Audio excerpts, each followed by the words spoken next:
You know how some days, there's a gnat.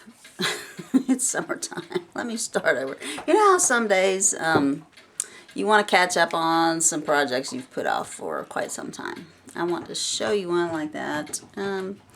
There's a clock that I've had in the house with me for over 20 years, and I've really not paid any attention to it because it's my husband's clock, and I really don't understand it. It's a quartz clock, and I'm like, yeah, it's not a real clock because it's quartz.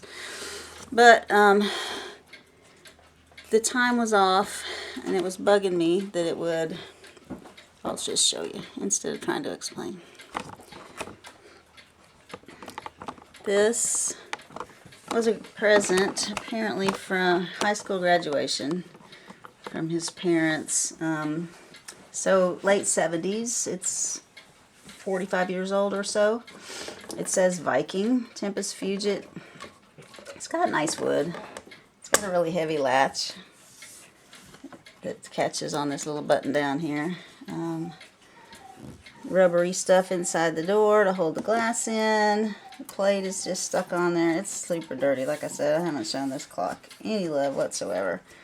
The only time it ever gets messed with is the time change. You can do the hands.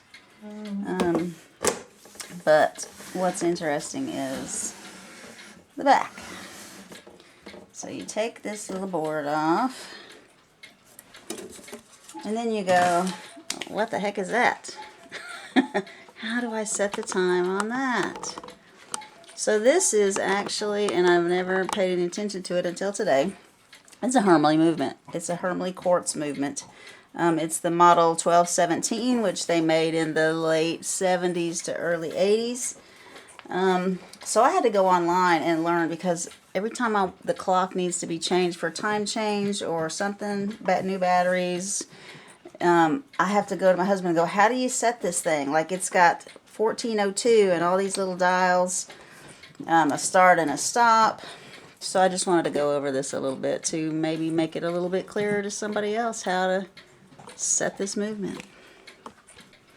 So this is your time setting mechanism. This turns your hands.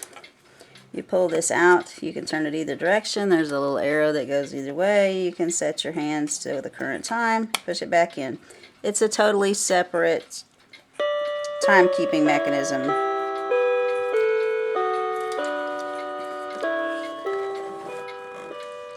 For some reason it just went off at 20 minutes till the hour.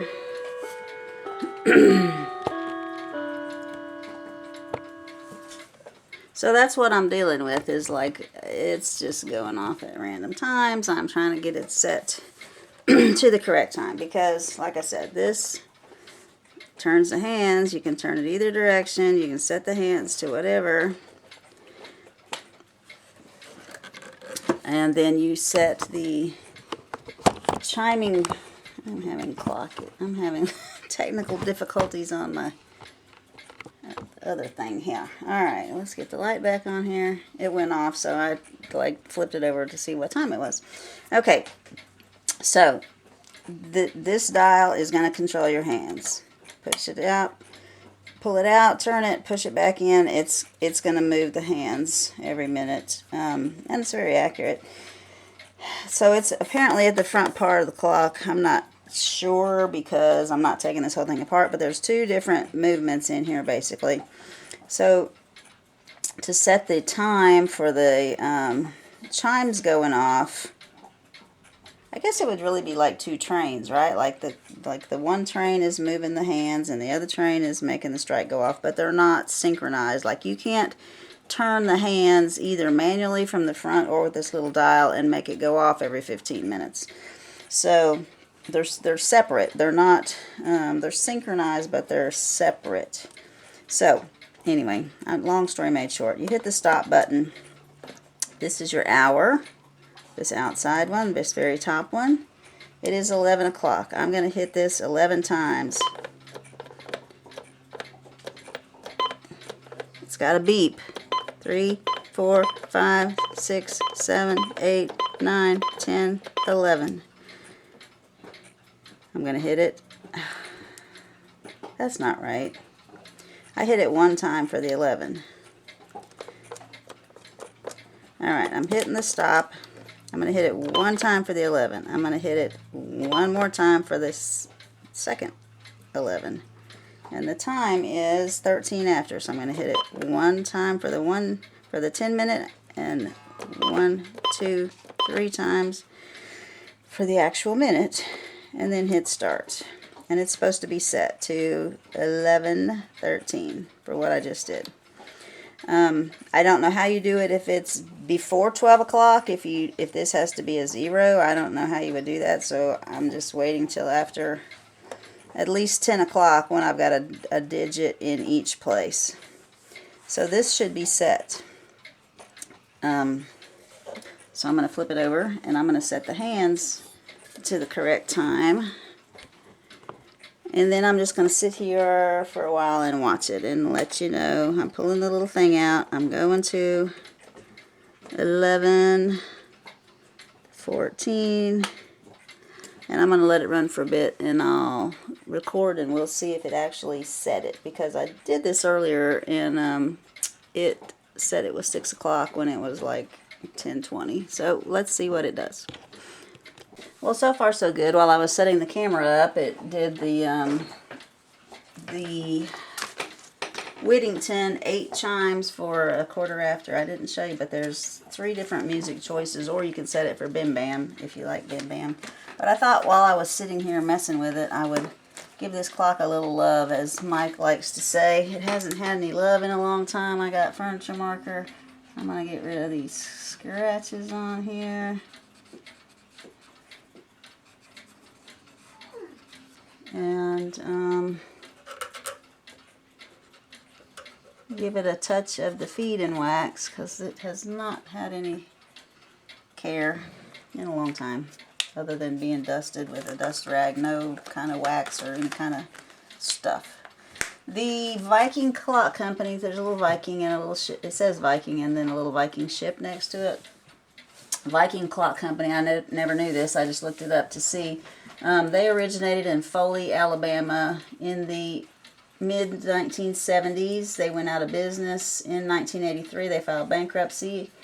And so that's exactly what I was thinking for the time frame for this clock. I think he graduated high school in 78, so that would be right in the time frame for this clock.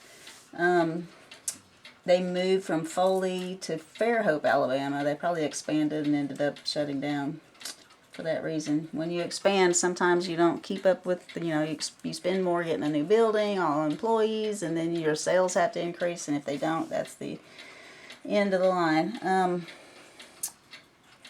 But anyway, Foley, Alabama is like between Mobile and Pensacola, Florida, which I lived in Pensacola, he lived in Mobile, so that's like they bought this locally. I thought that was pretty cool. I had no idea that the Viking Clock Company even existed. I was in high school from 79 to 83, and I wasn't looking at any clocks at that point. But anyway, a little feed and wax on here, and I'm going to keep watching it. I'll turn it back on for the half hour, and we'll see what it does. Alright, I have oiled and waxed all the front, inside the door, and everything. Cleaned it up. I still got to clean the glass. I haven't done that yet. Got a little wax on it, but let's see if it goes off on the half hour.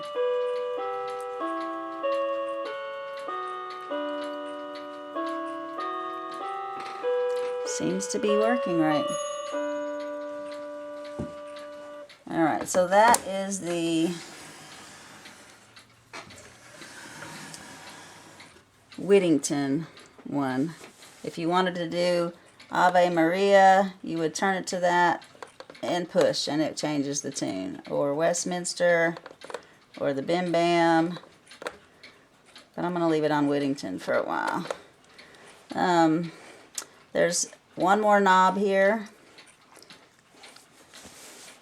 The top one says test. Test. Okay, it did nothing. Last time I did test, it played the tune. I don't know what it's doing now. This next one has music and then music X'd out if you don't want it to play. This next one has a big volume and a little volume. You can make it loud or soft. And then the last one has a sunshine and a moon. If you hit that one, it will be half the volume at night. So it won't be very loud at night. So anyway, I hope this helps. I hope this helps. I kind of did this for my own self. As I get older and get Alzheimer's, maybe I'll be able to watch my own video and see how to set this clock, because I have had no idea for all these years. Like, I tried to do stuff and it never would work right. Seemed to have worked this time. Wait till after 10 o'clock and then set your first number of your hour, your second number of your hour, your 10 digit of your minute, your 1 digit of your minute. And push it however many times the time is. Leave me some comments. Let me know what you think. Thanks.